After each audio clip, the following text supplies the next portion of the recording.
Привет, меня зовут Рита, я ретушер.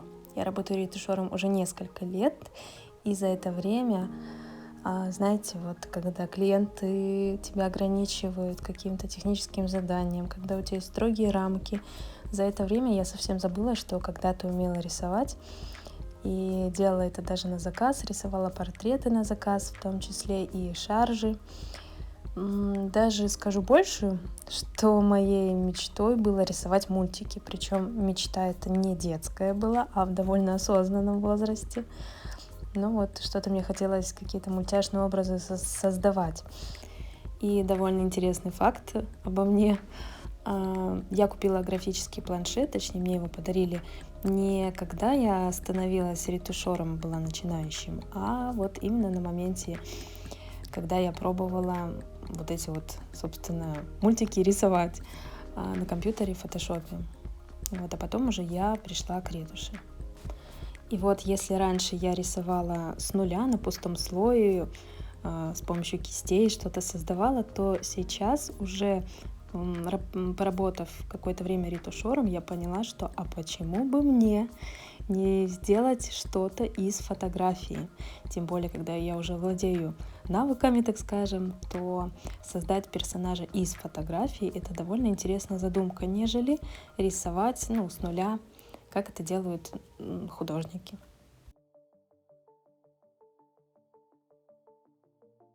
Ну что ж, сегодняшнее видео будет как раз-таки про создание персонажа. Я хочу сделать важное уточнение о том, что к естественной ретуши это не имеет никакого отношения. Конечно, этап естественной ретуши у нас будет, но конечный результат он будет сильно отличаться от исходной фотографии. Как вы видите, я уже конвертировала изображение и сразу перешла к кадрированию. Я обрезала его 4:5 сразу для Instagram, так как эта фотография больше никуда не планирует пойти. Поэтому 4:5 сразу обрезаю и немножко ее подвинула в бок модель, сместила к центру, чтобы достать вот эту вот штуковину для ушка, и я ее дорисовала. Ну а сейчас идет самый скучный этап ретуши, в частности в этом видео. Это та самая обыкновенная ретушь, которую я бы делала на заказ для бьюти-портрета. Это чистка, Dodge Burn, частотное разложение, ну и предварительная пластика какая-то. Без этого этапа никуда, потому что нам нужно подготовить изображение для дальнейших манипуляций, более интересных. Dodge Burn я делаю с помощью кривых, с помощью вспомогательных слоев, которые немножко убирают текстуру. Точнее, не немножко, они полностью убирают текстуру и переводят фотографию в черно-белый вид. Далее я перехожу к частотному разложению и делаю там несколько подходов, двигаясь от большего радиуса размытия к меньшему. То есть чем меньше радиус размытия я выбираю, тем более локальнее я воздействую на кожу. То есть маленький радиус размытия я могу на этом этапе сгладить какие-то там уголки губ аккуратненько. То есть обязательно маленькой кисточкой, чтобы не замылить кожу. Конечно же, я прорабатываю текстуру с помощью штампа, но делаю это без фанатизма, так как это ретушь не на обложку журнала, тем более суть этой ретуши совсем другая. Но проработать это все надо, без этого никуда. Я решила максимально ускорить этот этап. Скажу сразу, что обработка этой фотографии, создание персонажа от и до меня заняло 3 часа. 3 часа, но при этом где-то 2 часа я ее делала, закрыла фотошоп, пошла спать, на утро прихожу и понимаю, что нет, надо дорабатывать. И вот еще часик на следующий день я потратила. Хочу отметить всю сказочность этой фотографии. Она на самом деле интересная. Я просто не могла пройти мимо нее. И очень рада, что фотограф мне разрешила на примере этого кадра показать процесс и выложить на YouTube. Огромное спасибо, фотограф Анастасия. Ссылочку на ее Instagram я оставлю в описании под видео. Также я оставлю, конечно же, и ссылочку на свой Instagram. Можете заходить в гости посмотреть. Но у меня там больше, конечно, именно бьюти-ретушь, но такими работами я, наверное, планирую разбавлять свое портфолио. Я уже заканчиваю подготовительную ретушь и перехожу в пластику, делаю предварительную пластику. Вот не могу определиться тут с направлением лежания ее волос в районе шеи, то есть одни волосы вы видите смотрят влево, в другие вправо, но потом все же я определяюсь. И хочу сказать, что сразу же я вытягиваю ей шею, уменьшаю плечи. Вот такая вот получается предварительная пластика. Но именно к пластике мы вернемся 100-500 миллионов раз. Потому что, наверное, пластика и делает всю вот эту магию. Благодаря пластике можно изменить пропорции лица, чего я, собственно, и буду добиваться. Мне хочется создать детское лицо.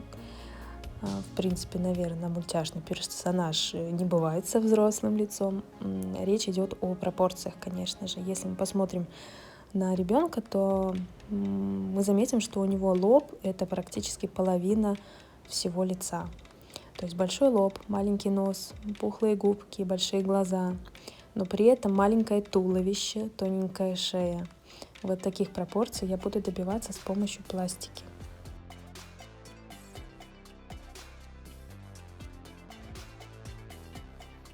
Я опять немножко решила кадрировать изображение, подвинуть модель к центру, чтобы там добавить больше воздуха с левой стороны.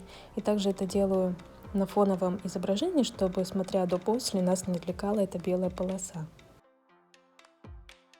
Я хочу добиться детских пропорций лица, во всяком случае к ним приблизить результат. Но при этом мне не хочется, чтобы это было все такое вот наивно детское, розовые бабочки, единорожки, облачка. Хочется добавить какой-то вот чертовщинки, что-то такое немножечко страшноватое. Я не знаю, как это описать. Я надеюсь, что по результату вы поймете, о чем я говорю. Вот. И несмотря на пропорции, я буду это добиваться с помощью, наверное, цвета и, быть может, наверное, глазами этого персонажа. Я это постараюсь передать. На момент создания видео я столкнулась с такой проблемой. Я не знаю, как мне это назвать. Вот этот вот процесс, вот этот результат, это не арт, это не рисование, это не ретушь. Поэтому я выбрала для себя формулировку создания персонажа. Если у вас есть какие-то идеи по этому поводу и желание написать в комментарии об этом, то не сдерживайте себя, делайте это. Буду весьма признательна. На самом деле интересно почитать, что об этом думают. Ну а пока я тут болтаю, как видите, переходим к самому интересному. Это к пластике, к изменениям пропорций черт лица человека. Я очень сильно уменьшаю нос, увеличиваю губы, глаза, подбородок подтягиваю. И делаю это несколько подходов, потому что просто вот этих ползунков мне не хватает. Они выжаты на максимум, мне их не хватает. И скажу сразу, что к пластике мы будем возвращаться очень много раз. Мне также хочется, несмотря на то, что носик я уменьшаю и губы увеличиваю, хочется уменьшить расстояние между носом и верхней губой, поэтому я вот верхнюю губу особенно подтягиваю вверх. Также при этом вот эту вот дальнюю щечку, скулу, мне хочется сделать более выделяющейся, заостренной. Вот. А переднюю щечку, которая ближе к нам, делать заостреннее с помощью пластики в этом случае не получится. Поэтому я это сделаю с помощью светотеневого рисунка. То есть я прорисую тени острые под ней. Я все уточняю. Меняю немножко форму ее прически. Также я немножко сделала брови ей домиком, более заостренными. Как можете заметить, фон у нас сильно пострадал. Это из-за частотного разложения так происходит. Но это все ерунда.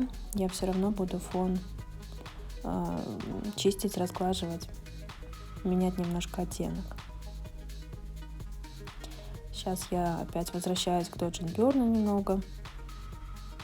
Усиливаю тени, как бы прорисовываю лицо.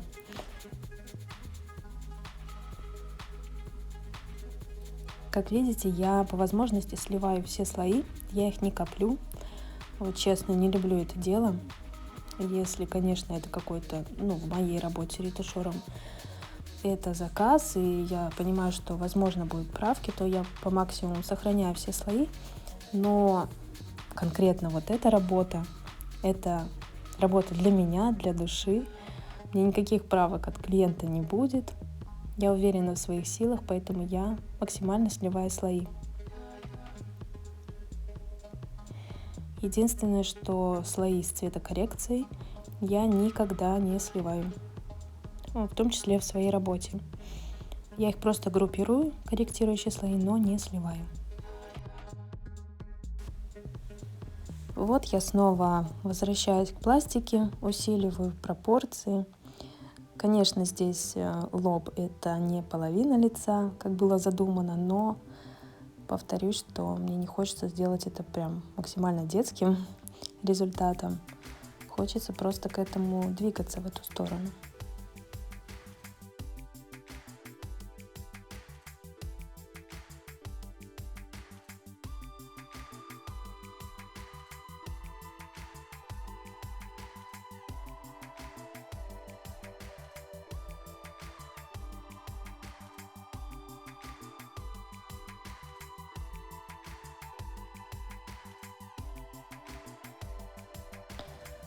Ну что, мы переходим к прорисовке, наверное, к самому вкусному. Я это делаю на пустом слое. Пробую разные режимы наложения, пока как бы это такой чистой воды эксперимент для меня. Вообще вот этим занятием я увлеклась не так давно, поэтому вы можете просто наблюдать за моими экспериментами. На видео я не показываю, как надо. На видео я демонстрирую то, что у меня получается. Я с помощью кривых усилила тени на глазах, сделала их более объемными, глаза. И вот этап прорисовки максимально пробую что-то, меняю с помощью цветов, кистей, режимов наложения. Обязательно работаю я на планшете, естественно, но обязательно у меня включены чувствительность к нажиму пера, чтобы это было вот как в жизни бы я рисовала. Чем сильнее я надавлю на карандаш, тем сильнее будет эффект. Также я могу использовать микширование каналов, один из моих любимых корректирующих слоев.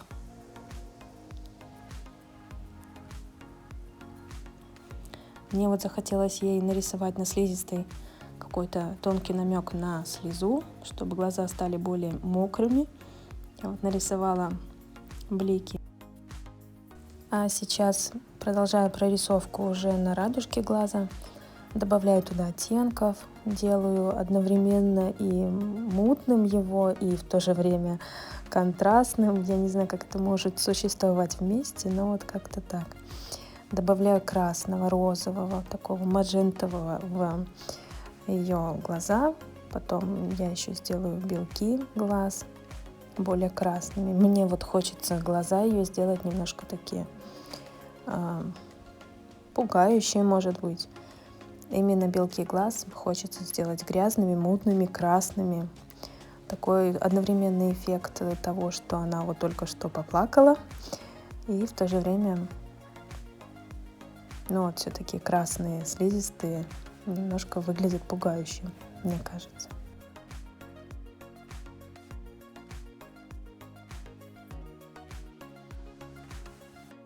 Тут я решила попробовать вообще закрасить ей зрачки, блики на зрачках. Но потом решила, что нет. Как вы понимаете, ничего из видео я не вырезала, не удаляла, чтобы вы понимали, что все это просто нужно пробовать. Пока не попробуешь, не узнаешь. На самом деле 3 часа это не потолок над этой фотографией работать. Ее можно дорабатывать до бесконечности. Но вот очень сложно остановиться на самом деле. Это все приходит, конечно, с опытом. Когда ты знаешь, что, наверное, все-таки да, пора остановиться, чтобы не получить обратный эффект. Потому что он тоже может быть.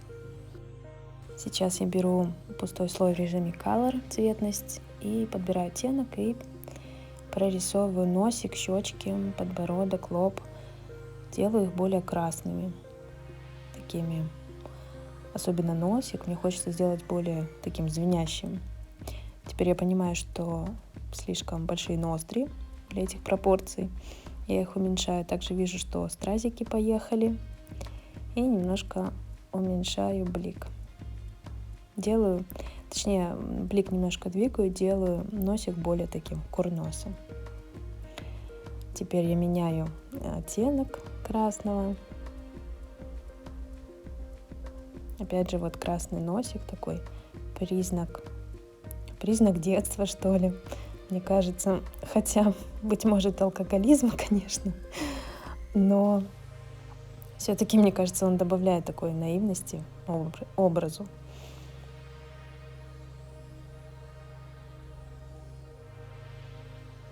Я очень много пользуюсь таким методом, как менять оттенок на пустом слое в режиме Color.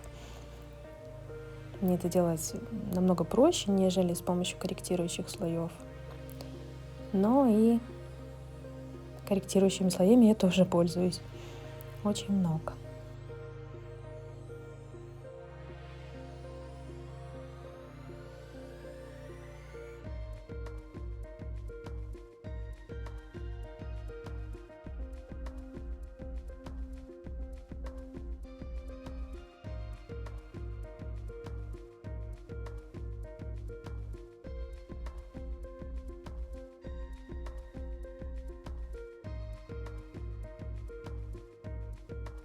Прорисовываю нижние реснички, с помощью кривых делаю их темнее.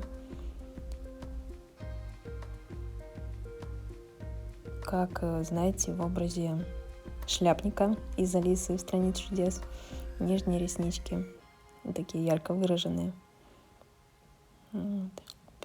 Очень часто, постоянно тыкаю до-после. Во-первых, это приносит мне удовольствие. А во-вторых, чтобы понаблюдать, вообще вернуться в реальность.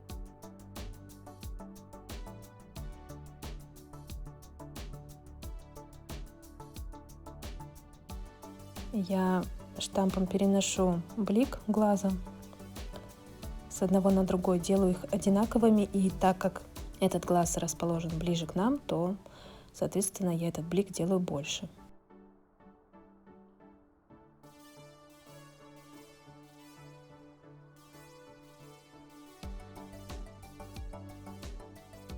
С помощью, опять же, Dodge & Burn я прорисовываю какие-то тени, блики, уточняю, как бы они анатомически лежали правильно.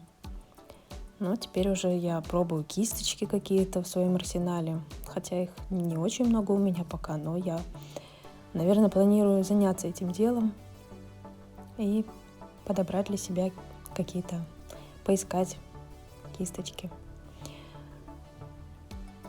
Разные режимы наложения использую и пробую, экспериментирую, куда какой цвет добавить. Вот на губу почему-то мне захотелось желтого добавить под цвет глаз. Пробую, может быть, беленькие такие штучки, но потом решаю, что, наверное, нет.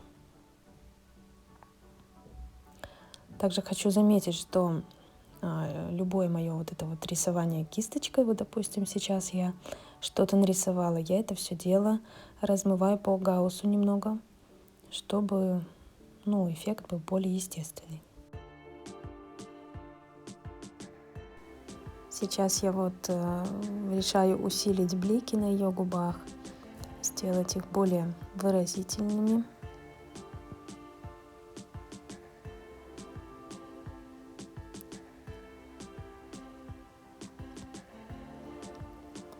И вот решаю добавить красного в белок глаза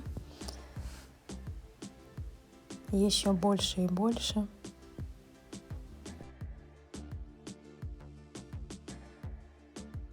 И захотелось мне для пущего эффекта добавить капилляры, сосуды в глазах,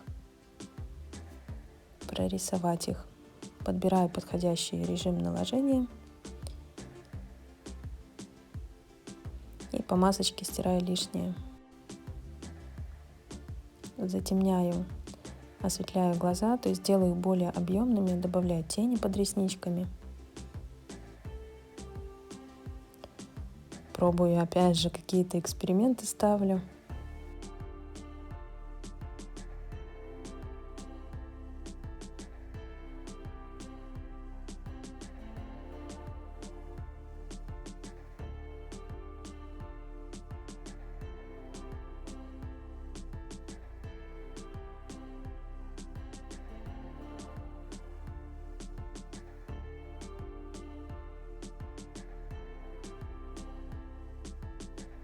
У модели есть веснушки, но мне показалось их недостаточно. Мне хочется сделать их более выраженными, поэтому я решаю их нарисовать, подтереть лишнее и подобрать нужный мне режим наложения этого слоя.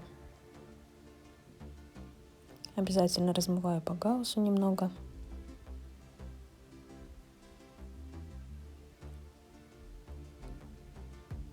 Все-таки решаю, что недостаточно много красного в глазах. Добавляю это все дело. Усиливаю. По маске прохожусь.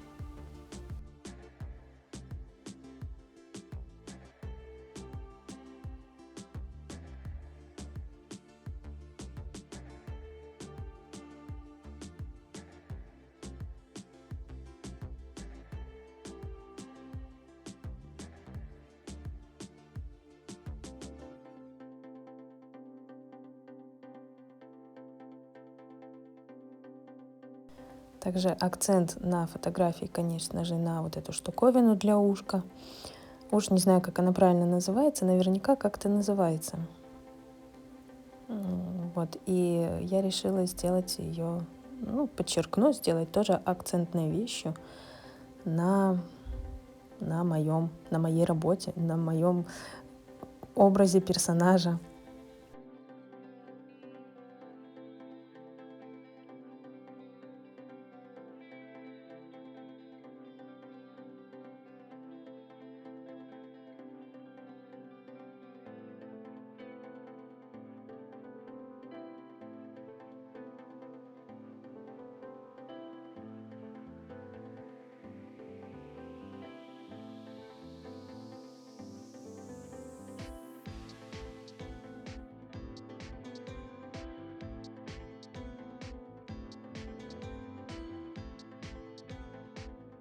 Я добавляю контрастный другой цвет в белок. Это какой-то бирюзовый, зеленый, желтый, чтобы он на фоне красного немножко так добавлял интереса.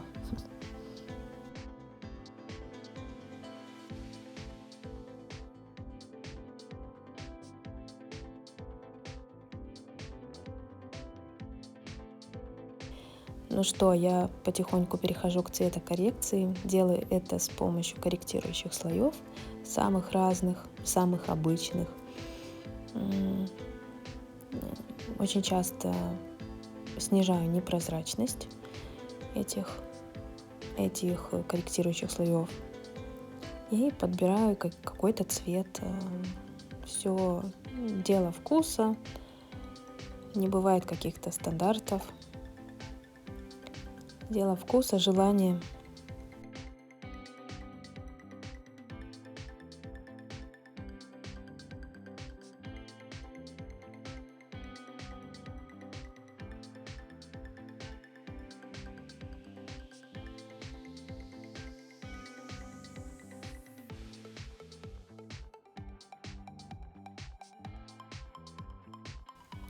Очень часто бывает, после цветокоррекции вылазят какие-то пятна или что-то происходит. В общем, я могу вернуться опять на этап ретуши, что-то доработать.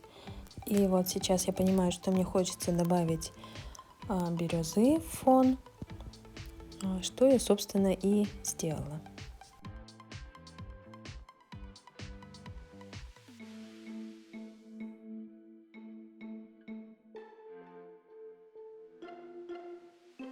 Цветокоррекция достаточно сильная, я очень сильно изменила цвет. Ну, собственно, такого результата я и хочу, его я и добивалась.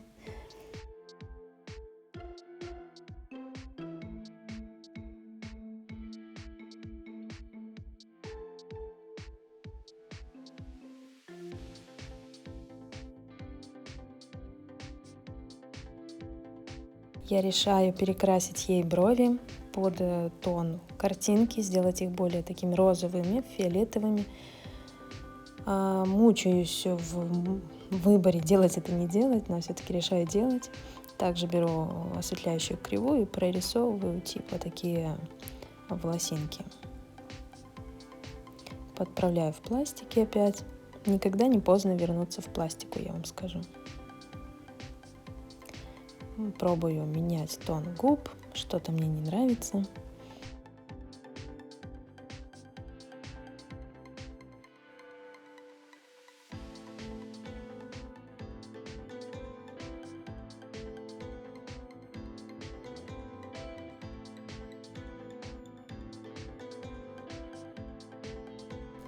И сейчас я решаю, что мне недостаточно корректирующих слоев для цветокоррекции, и я перехожу в камеру RAW.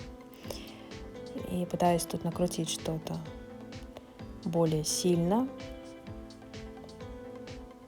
Планирую потом просто снизить непрозрачность этого слоя.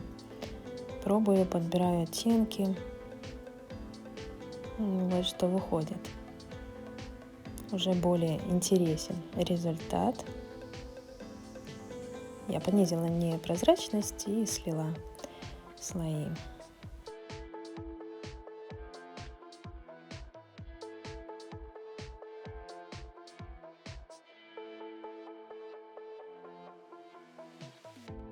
Почищаю какие-то детальки мелкие. Это все тоже сказывается на общем виде. Обязательно не забывать про мелочи.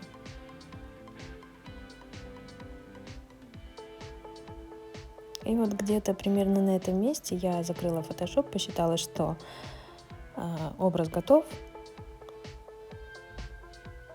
Но на следующий день потом опять открываю и продолжаю работу. Во-первых, как я уже говорила, я не прорисовала вот эту вот тень под щечкой, которая ближе к нам расположена, ближе к объективу. Вот я сейчас ее делаю. Видите, как сразу скула стала такой заостренной, очень выраженной. Тени прорисовываю. Также уголок ее рта затемняю, как бы добавляю глубины, что ли. То есть продолжаю издеваться над этой фотографией. Кстати говоря, если вдруг ты фотограф и хотел бы предоставить на вот такое вот растерзание, то ты всегда можешь написать мне в Инстаграме, и мы это все дело обсудим.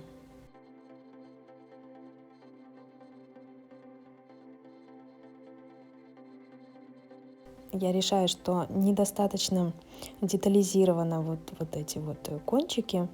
Я просто туда белой кистью добавляю такие детальки.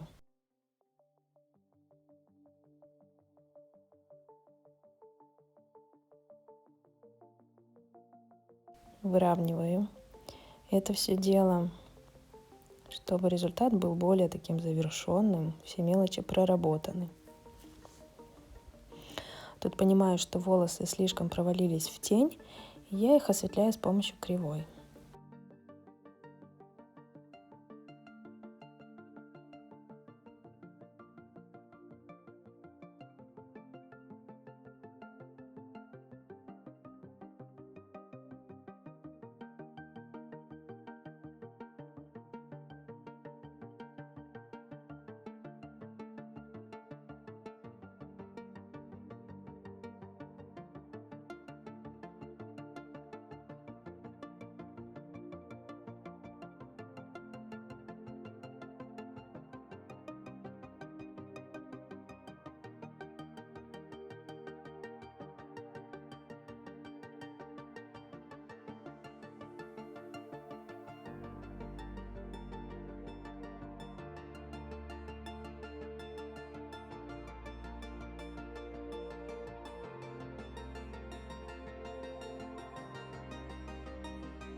На этой ноте я буду завершать свое видео. Результатом я довольна, я кайфанула от процесса, я полностью отключилась на время создания этого персонажа. Если вам понравилось это видео, то вы знаете, что делать.